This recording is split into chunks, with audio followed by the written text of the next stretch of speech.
İnceldiyiz.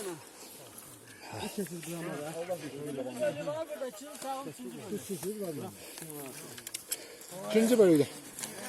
Ürəyli olun. İnşallah ürəyli olun. Ürəyli can pakalım. Ürəyli. İnşallah. Az kalmış. Şey kalmıyor. Araba var az kalmış. Alma.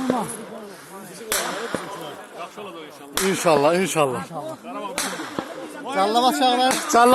Callama kıstırır. Beş olsun dedim. Aman Allah inşallah. Eşk olsun Şahin kardeşim. Ha, bunu qeyd eləməli ki, yaddaşlara yazılsın bu. Bunun ardını çək. Ardını orada qeyd edilir. Şərəfsizlərin postunu almaq edilir inşallah. İnşallah. Gedirik. Şamaxı. Sağla. Ardını orada devam edərsən inşallah. Siz olun inşallah sağ. Eşk olsun bu insanlara. Paşa orhan harda tutar? Ondan verir sıkıntı mənəsin.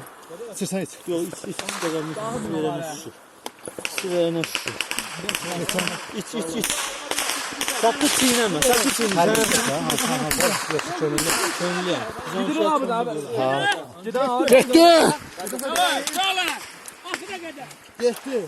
Korkan var. Hey. Yallah. Tamam.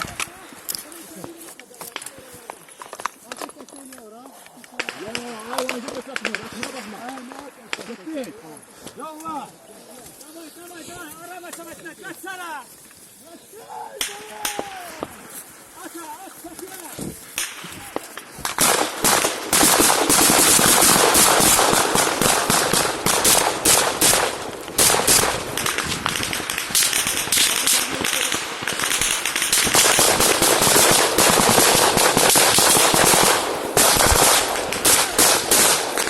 Gözlə.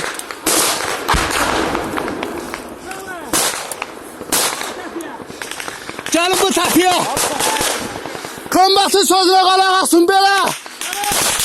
Bu təpiyə.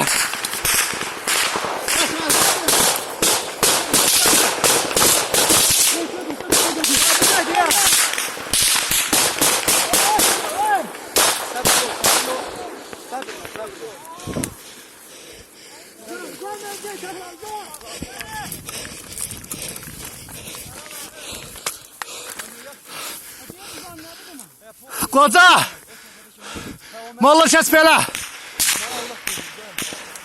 Molla!